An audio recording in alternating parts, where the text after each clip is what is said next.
जय श्री राम। आज भी मैं मौलाना साहबदी रिजवी का एक फतवा है, उस पर एक वीडियो बना रहा हूँ। उनको ये पता नहीं है कि कुरान में क्या लिखा है, अल्लाह ने क्या आदेश दिया है, और वो अपने को जो है कुरान का बहुत बड़ा जानकार कहते हैं। अब आप सोचिए कि अल्लाह संसार का मालिक है, वो कहता है संसार का मालिक अल्लाह है, कहेगा, हर मुसलमान कहेगा, लेकिन फिर भी वो समझता है कि नहीं, अल्लाह जो है केवल मुसलमानों का मालिक है और कोई मुसलमान का मालिक नहीं है।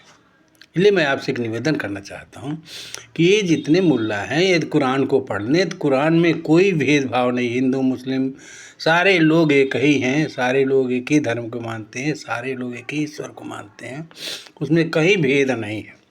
और कुरान में स्पष्ट इसके लिए एक आयत उतरी है। कुरान में लिखा गया है कि हे मुसलमानों, तुम यहूदी और सनातन धर्म के लोगों से कह दो कि हम तो ईमान लाए हैं अल्लाह पर। मुसलमान किस पर ईमान लाता है? अल्लाह के ऊपर विश्वास करता है, अल्लाह को मानता है, अल्लाह अल्लाह कहता है, अल्लाह का भजन करता है, अल्लाह का कीर्तन करता है। दूसरे लाइन में लिखा गया है कि उस पर भी जो इस्माइल, इसहाक, याकूब और उनकी संतानों पर उतारी गई है। तो इनके संतानों पर किसको उतारा गया है? इनके संतानों पर उतारी गई जो किताबें हैं उसमें 33 करोड़ देवता का जिक्र है। तो अल्लाह ये कह रहा है कि ये लोग 33 करोड़ देवता को मानते हैं। उसके बाद कह रहा है कि जो मूसा और ईसा की किताब में मिली है, अर्थात जिसको यहूदी और ईसाई गॉड कहते हैं, कहता है उसको भी मैं मानता हूँ कि ईश्वर है। यदि कोई किसी दूसरे ईश्वर को भी मानता हो तो कहता है कि मैं उस पर भी विश्वास करता हूँ। मुसलमानों को अल्लाह निर्देश दिया है कि उस पर भी विश्वास करता हूँ। और उसके बाद कहते हैं इसमें हम किसी तरह का कोई फर्क नहीं करते। अल्लाह में, 33 करोड़ देवता में और गॉड में, जो इनको मानते हैं उनमें कोई फर्क हम नहीं करते, किसी तरह का फर्क नहीं है, क्योंकि सब एक ही को मानते हैं, सब उस ईश्वर को मानते हैं जो ईश्वर एक है। यदि वो अल्लाह को मानता है तो वो भी उसी ईश्वर को मानता है। जो 33 करोड़ देवता को मानते हैं तो वही ईश्वर को मानते हैं। यदि वो गॉड को मानते हैं तो वो भी इसी ईश्वर को मानते हैं। कुरान का बकर का 136वां आयत है। इसमें लिखा है कि हे मुसलमानों, सारे लोगों से कह दो कि मैं तो ईमान लाया हूँ कुरान पर जो मेरे ऊपर उतारी गई है, उस पर भी जो इब्राहिम, इस्माइल, इसहाक और याकूब की संतानों पर उतारी गई है, उस पर भी जो मूसा और ईसा की किताब में गॉड मिला है उसको भी।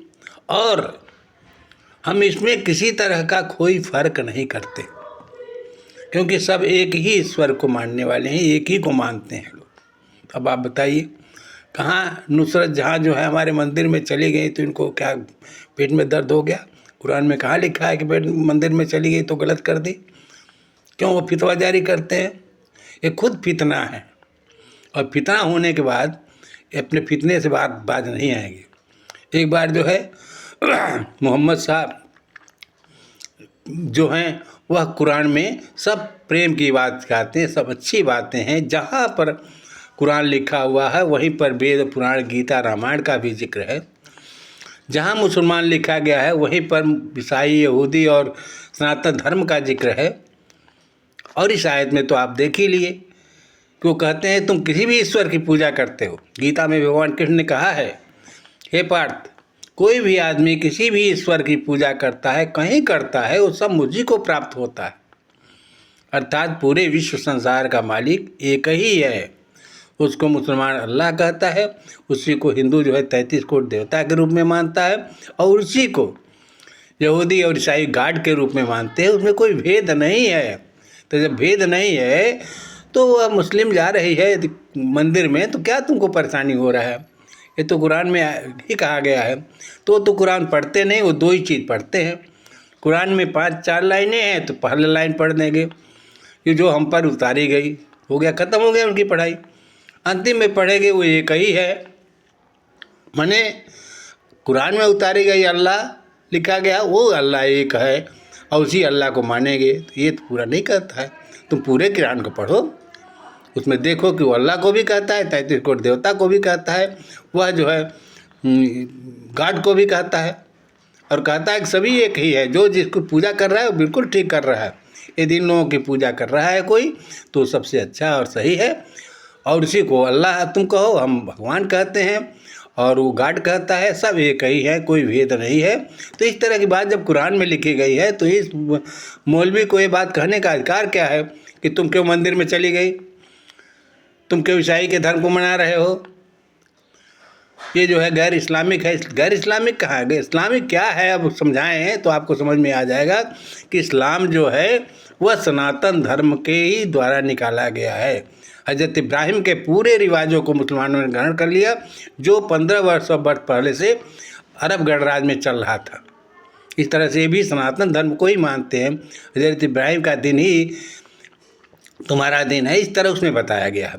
इसलिए मैं आप लोगों से निवेदन करता हूं कि ये मौलवियों के चक्कर में मत पड़िए, और ये जो फतवा जारी करते हैं इसका कोई अर्थ नहीं है, इनके जबान की कोई कीमत नहीं है कि वो कुरान तक नहीं जानते हैं तो और क्या जानेंगे। जो एक छोटी सी पुस्तक मिला है इनको, जिसको बहुत कहते हैं कुरान है, अल्लाह है, अल्लाह है, तो उसको नहीं जानते हैं तो क्या समझेंगे। इसलिए आपसे निवेदन ये है कि इनके फतवा के चक्कर मत जाइए। हिंदू, मुस्लिम, सिख, ईसाई जितने भी लोग हैं सब भाई भाई हैं, इसमें कोई भेद नहीं है।